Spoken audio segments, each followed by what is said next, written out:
귀한 찬양 감사합니다. 이렇게 기도하시겠습니다.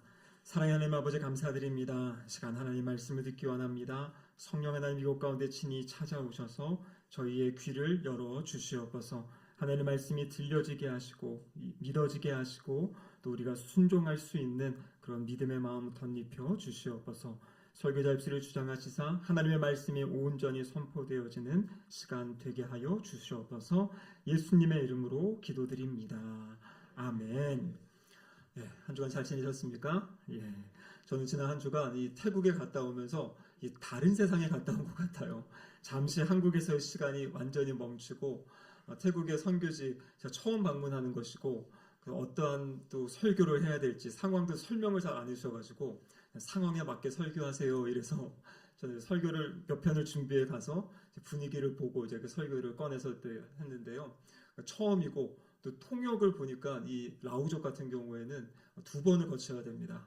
그래서 제가 설교를 하면 우리 선교사님이 태국어로 하시고 옆에 라오족 언어로 하고 그래서 그런 설교는 처음이었는데 이제 새로운 경험이고 저도 많이 이렇게 긴장이 된 것 같습니다.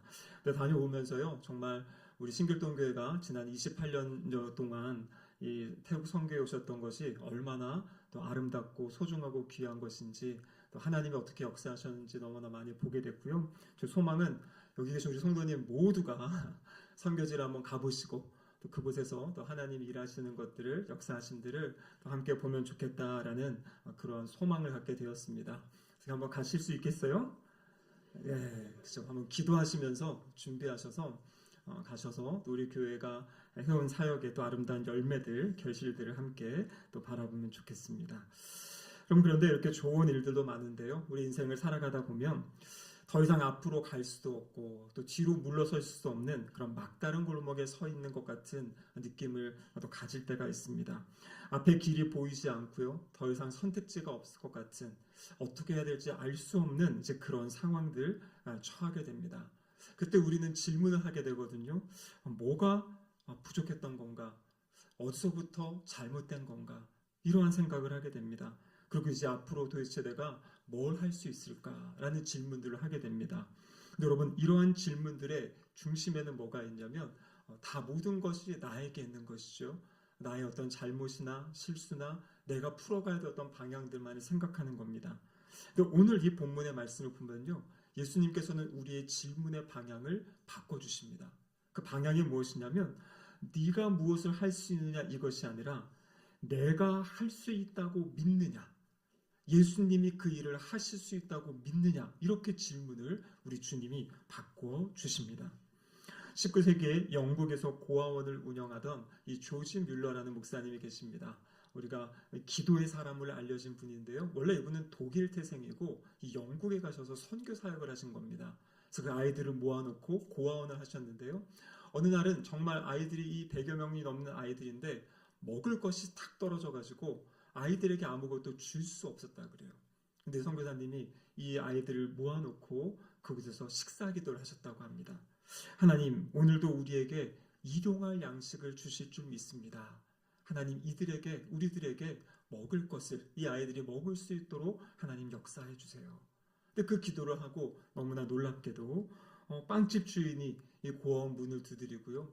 어젯밤에 하나님의 어떤 감동 불편함 때문에 빵을 더 많이 만들었는데 이 빵으로 아이들을 먹이면 좋겠습니다 하고 가져왔다 그래요. 그 당시에 이제 마차를 타고 다니던 때인데요.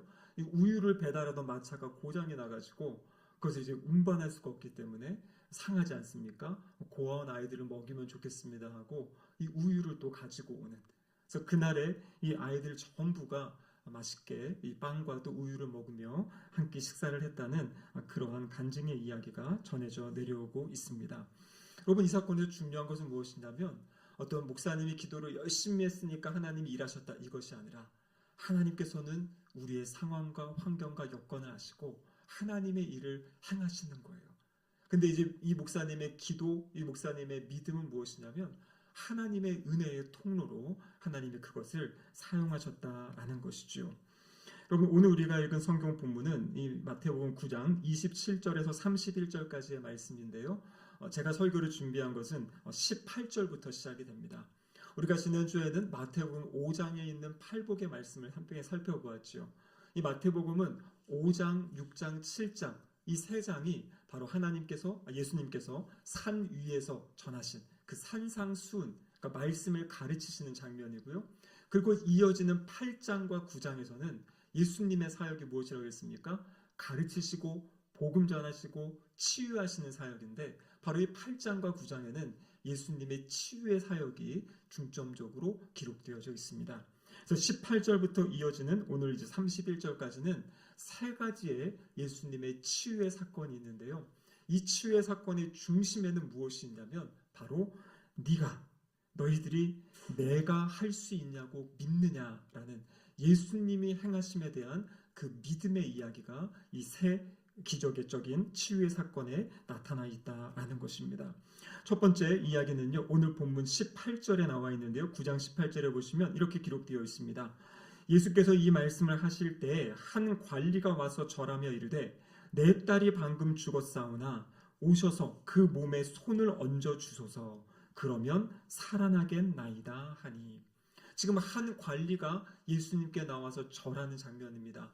자신의 죽은 딸을 살려달라고 이야기하고 있습니다.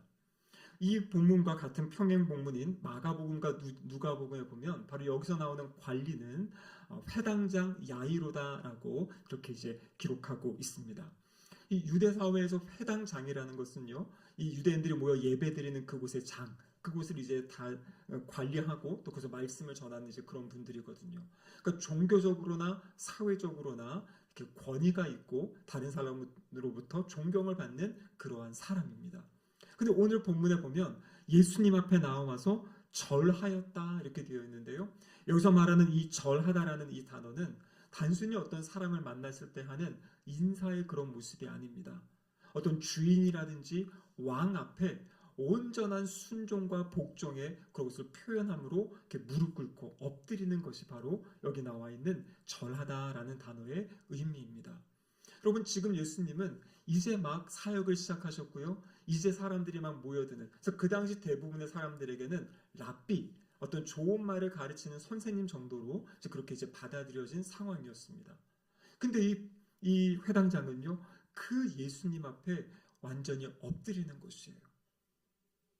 이 의미가 무엇이냐면, 나중에 이 마태복음에서 이 엎드리다라는, 이 절하다라는 이 단어는요, 예수님께 경배드린다라는 어떤 그러한 의미로 이제 확장이 되어지는 것을 보게 됩니다. 그러니까 단순히 그냥 어떠한 선생님이 아니라 이분은 나의 문제를 해결하실 수 있는 분이다. 이분은 나의 어려움을 회복하실 수 있는 분이다라는 그 믿음을 가지고 이 회당장이 지금 예수님 앞에 엎드리고 절을 하며 고개를 숙이는 겁니다. 근데 여러분, 이 사람의 말이 더 놀랍습니다. 뭐라고 지금 예수님께 요청을 합니까? 내 딸이 방금 죽었사오나. 여러분, 딸이 죽었다고 이야기해요. 여러분, 죽은 사람이 살아날 수 있습니까? 성경에 보면 살아날 수 있죠. 근데 성경에 보면요, 예수님이 신약 성경에서 3명의 사람을 살리시는데요, 아직 다른 기적이 일어나지 않아요. 이 사건이 첫 번째 사건입니다. 그러니까 이 회당장은 지금까지 예수님이 어떤 사람을 살렸다라는 것을 들어본 적이 없어요. 그냥 예수님이 어떤 사람들을 치유하셨다라는 정도로 알고 있는데, 근데 이 사람 안에는 그 믿음이 있는 거예요. 예수님은 내 죽은 딸도 살려주실 수 있다. 그래서 뭐라고 이야기합니까? 내 딸이 방금 죽었사오나 오셔서 그 몸에 손을 얹어주소서. 그러면 살아나겠나이다. 그러니까 지금 이 회당장의 믿음은 단순히 예수님이 육체의 어떤 질병을 치유하시는 분일 뿐만 아니라 생명의 주관자가 되신다. 나의 힘으로는 죽은 아이를 내가 더 이상 어떻게 할 수 없는 상황인데, 예수님이 오시면 예수님은 새로운 일을 행하실 수 있다라는 그 믿음을 가지고 지금 예수님 앞에 엎드리고 무릎을 꿇는 장면입니다. 예수님이 회당장을 따라서 그 집에 도착했습니다. 23절의 말씀에 보면 거기에 피리 부는 자들이 있고 떠드는 무리가 있다. 이 떠든다라는 것은 곡하는 겁니다. 그러니까 이미 아이의 장례가 시작이 된 것이에요. 피리를 불고 우는 사람들이 있고 이제 아이의 죽음을 애도하는 그런 분위기가 된 것입니다. 근데 그때 예수님께서 뭐라고 말씀하시냐면 24절에 이렇게 말씀하세요. 이르시되 물러가라. 이 소녀가 죽은 것이 아니라 잔다 하시니 그들이 비웃더라. 여러분, 이들이 와서 지금 장례를 진행한다는 것은 완전히 죽었다는 것을 이들이 알기 때문에, 확인했기 때문에 아버지까지도 예수님께 나올 때 내 딸이 죽었습니다 라고 고백하고 있잖아요. 근데 예수님께서 말씀하시는 것이 죽은 것이 아니다, 자고 있다 이렇게 말씀하시니까요, 사람들은 지금 비웃고 있다라고 본문은 우리에게 말씀하고 있습니다. 여러분, 그런데 어떻게 하십니까? 예수님께서 그 죽은 아이의 손을 잡아서 일으키시니까요, 그 아이가 살아난 것이에요. 여러분, 이 사실이 믿어지십니까? 성경이 그냥 2000년 전에 기록된 그냥 과거에 있었던 일이 이게 아니라, 생각해 보세요. 지금 죽어있는 아이가 있는데 우리 주님이 찾아오셔서 그 아이의 손을 잡았더니 그 아이가 살아난 것입니다. 여러분, 이것은 오늘 우리 시대에 어떤 죽은 사람이 살아난다라는 그 의미보다는요, 우리의 삶의 자리에 이 사망 선고 같은, 더 이상 나의 힘으로 나의 의지로는 아무것도 할 수 없을 것 같은 불가능해 보이는 그러한 상황, 우리는 불가능하죠. 할 수 없죠. 그 상황에서 자신의 자존심을 내려놓고, 체면을 내려놓고, 체념, 이 정도는 이제 어떻게 할 수 없어, 이 체념까지 다 내려놓고 주님 앞에 엎드리고 무릎 꿇을 때 주님께서 새로운 일하심, 새로운 역사하심을 일으키신다라고 말씀하고 계십니다. 여러분, 오늘날에도 죽은 사람들이 많잖아요. 신앙적으로 믿음의 눈으로 봤을 때 주님을 알지 못하고 살아가는 사람들은 육체적으로는 살아있지만 영적으로는 다 죽어 있지 않습니까? 그래서 하나님께 예배할 수 없고 하나님의 음성을 들을 수 없고, 근데 놀라운 기적이 무엇입니까? 그들에게 예수 그리스도의 복음이 전파될 때 그 죽었던 영혼이 살아나는 거잖아요. 그럼 그래서 우리가 태신자를 작정하고 기도하는 이유가 무엇입니까? 그 죽은 영혼들을 살려달라고, 영적으로 살아나서 영적으로 사는 것뿐만 아니라 그 영적인 삶이 이제는 영원한 육체적인 부활까지 이루어져서 영원토록 주님과 함께 살아가는 영원한 생명을 얻는 사건, 그것이 바로 복음 전파의 사역이잖아요. 우리가 지난 28년 동안 태국에 선교했을 때, 여러분, 태국의 인구에는 1%가 채 되지 않아요, 기독교인이. 나머지 99%가 하나님을 알지 못하는 사람들입니다. 정말 복음이 필요하고 그 살아나는 역사가 필요한 것이잖아요. 근데 그 산종마을, 제가 이번에 갔다 깜짝 놀랐습니다. 올라가서 우리 장로님이 고도를 측정했더니 1200m더라고요. 거기에 산을 막 올라갔더니 거기에 마을이 보이고 그 안에 예배당이 있고 모여서 예배드리는 분들이 있어요. 근데 여러분, 그곳이 원래 그렇게 예배드리던 곳이 아니거든요. 그 지역에 한 명의 사람이 예수님을 믿었는데 그분의 남편이 예수님 믿게 되고 교회가 세워지고 이제는 그곳에 60여 명의 사람들이 모여서 예배드리는 역사.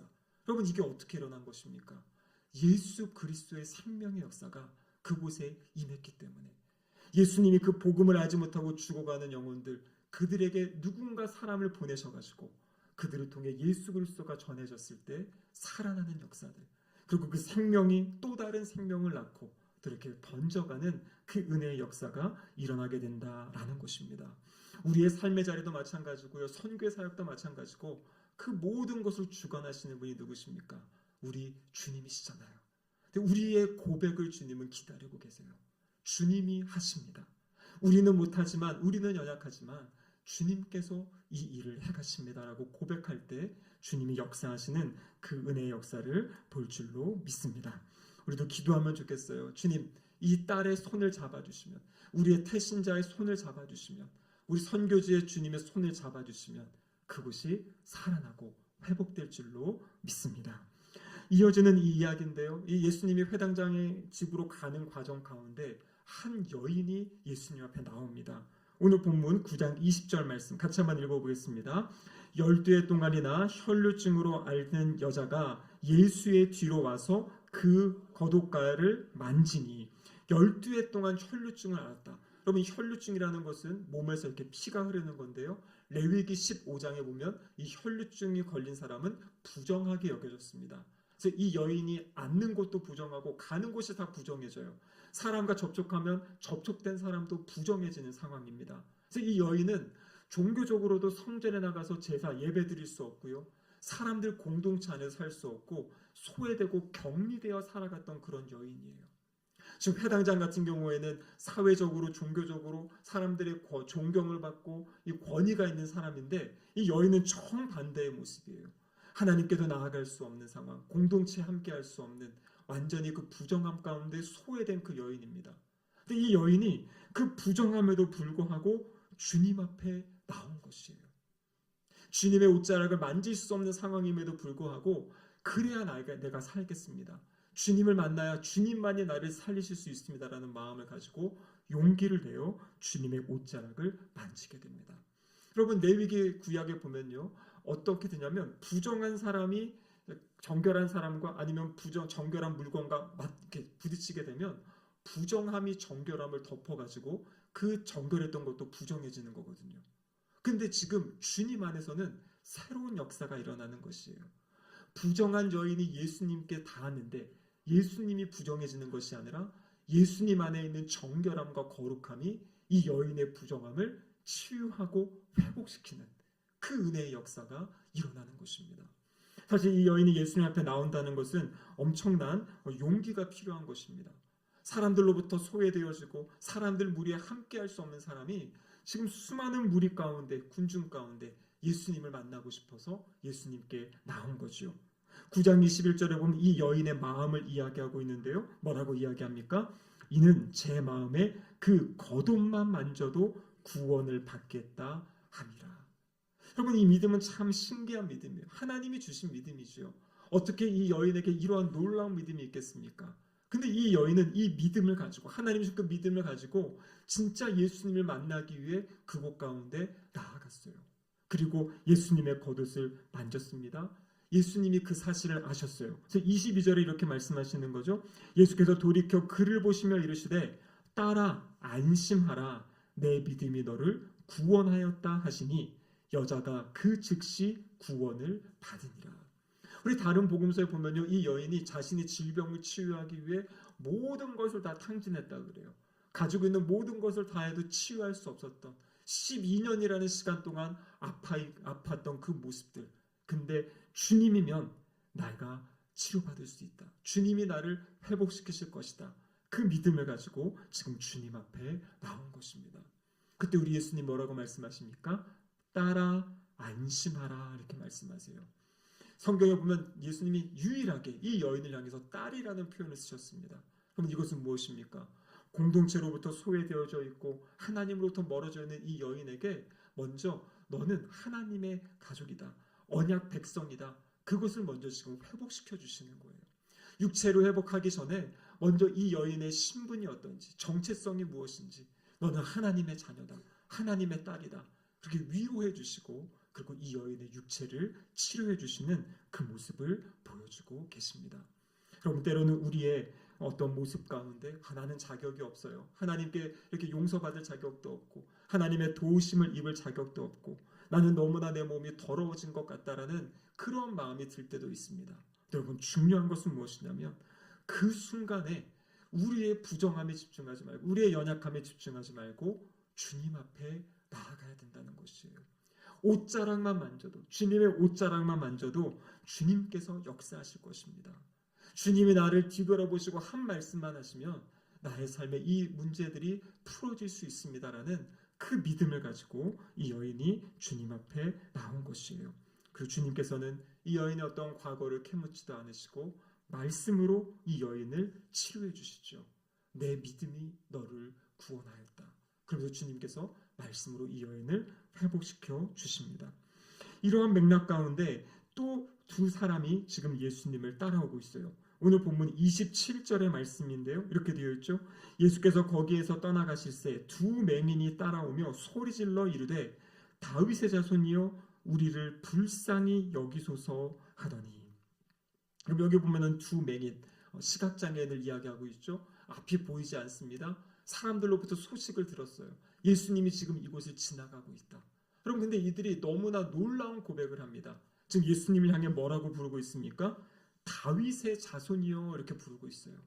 여기 다윗의 자손이라는 것은 무엇이냐면 단순한 그냥 예수님을 높여드리는 호칭이 아니라 구약에 사무엘하 7장에 나와 있는 다윗에게 주신 약속의 말씀. 너의 후손 가운데 한 왕이 날 것이고 그를 통해서 하나님의 나라가 영원하게 세워질 것이다. 그러니까 하나님의 나라에 대한 그 약속. 그래서 여기서 말하는 다윗의 자손은 바로 메시아를 이야기하고 있는 것이에요. 눈이 보이지 않는 소경이 예수 그리스도가 메시아임을 믿고 있었다라는 것이에요. 이 당시에 눈이 보였던 종교 지도자들은 예수님을 멀리하고 적대시하고 예수님을 그렇게 죽이려고까지 했는데, 이 눈이 보이지 않던 이들, 하나님이 이들에게 예수 그리스도가 메시아이심을 가르쳐 주신 거예요. 여러분, 여기 계신 모든 분들, 우리가 뭐 능력이 있어서, 우리가 지혜로워서 주님을 알게 되고 주님을 예배하게 됐습니까? 그것이 아니잖아요. 하나님이 우리에게 은혜를 주셔서 예수님이 우리의 구세주가 되시고 주님 되신 사실을 알려주셨어요. 그럼 우리가 해야 될 것은 무엇입니까? 우리의 삶의 문제 앞에 주님께 부르짖는 것이에요. 내가 믿고 있는 그 주님, 내가 알고 있는 그 주님께 우리의 문제를 아뢰는 것입니다. 근데 오늘 본문에 보면 특이하게도 28절에 이렇게 되어 있죠. 예수께서 집에 들어가심에 맹인들이 그에게 나오거늘. 지금 길에서 고치실 수도 있는데요. 맹인들이 지금 예수님 고쳐달라고 막 따라오고 우리를 긍휼히 여겨달라고 따라오는데, 예수님이 그 자리에서 그들을 고치지 않으시고요. 지금 집에 들어가신 거예요. 그랬더니 이 맹인들이 그 집까지 따라오고 있어요. 이게 무엇입니까? 주님을 따라가는 그 믿음. 주님, 내가 불러도 주님 멈추지 않으면 주님 계신 곳까지 내가 가겠다고 지금 이 맹인들이 이 집에까지 들어왔잖아요. 그리고 주님이 그들에게 물어보십니다. 그것이 무엇입니까? 내가 능히 이 일을 할 줄을 믿느냐? 내가 이 일을 할 수 있다고 정말 너가 믿고 있니? 지금까지 아무도 눈을 떴다는 그 증거가 없는데, 눈 떴다는 사람들이 없는데 이 눈이 띄어지는 것을 믿고 있니? 라고 지금 물어보고 계신 겁니다.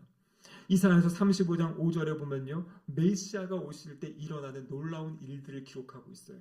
그 중에 하나가 이것입니다. 그때 맹인의 눈이 밝을 것이며 못 듣는 사람의 귀가 열릴 것이며.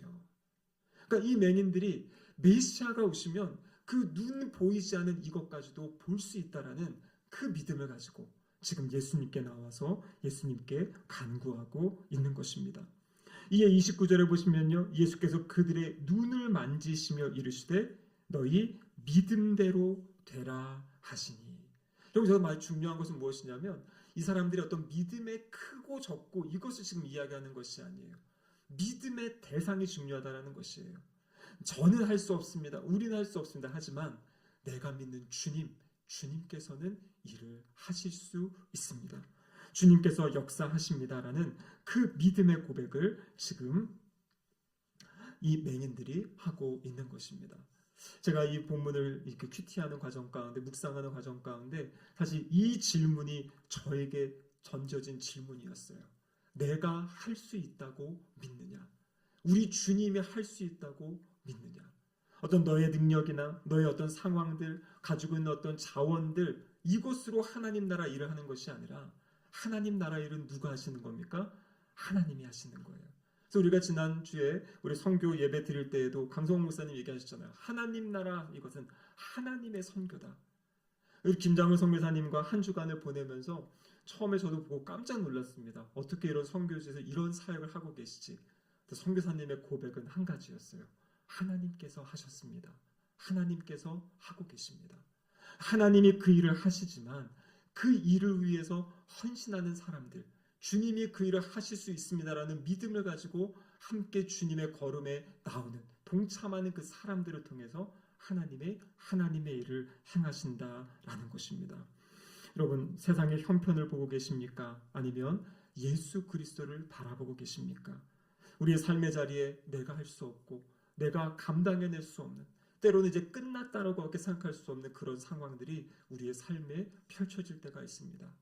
하지만 우리가 기억해야 될 것은 바로 이 회당장이 주님 앞에 절하며 엎드렸던 것처럼, 또 이 여인이 주님의 옷자락만이라도 만지면 주님이 회복하실 것이라는 믿음이 있었던 것처럼, 또 이 맹인들, 이 시각장애인 보이지 못하는 상황에서도 주님이 그 일을 하실 수 있습니다라고 주님께 부르짖으며 다윗의 자손이요 우리를 긍휼히 여겨주소서라고 고백하였던 이 믿음, 여러분, 이 믿음이 우리의 믿음이 되기를 소망합니다. 하나님께서는 어떻게 어떠한 일을 펼쳐가실지 알 수 없지만 우리가 해야 될 것은 주님은 하실 수 있습니다 라는 그 믿음의 고백을 가지고 우리의 삶의 자리에 주님의 역사하심을 기대하며 소망할 때 하나님의 역사가 우리의 삶의 자리에 놀랍게 나타날 줄로 믿습니다. 그 믿음으로 한 주간도 승리하시기를 주님의 이름으로 축복합니다. 아멘. 사랑하는 하나님 아버지 감사드립니다. 죄로 죽었던 저희들에게 예수 그리스도를 계시하여 주시고 예수님을 믿는 믿음으로 살아가게 하심에 감사드립니다. 새로운 생명을 얻은 저희들 이 땅을 살아갈 때 생명력 가지고 살아가게 하시고 무엇보다도 주님을 믿고 신뢰하는 믿음으로 어떠한 상황에서도 흔들리지 않고 주님 걸어가신 믿음의 걸음을 걸어가는 우리 모두가 되게 하여 주시옵소서. 예수님의 이름으로 기도드립니다. 아멘.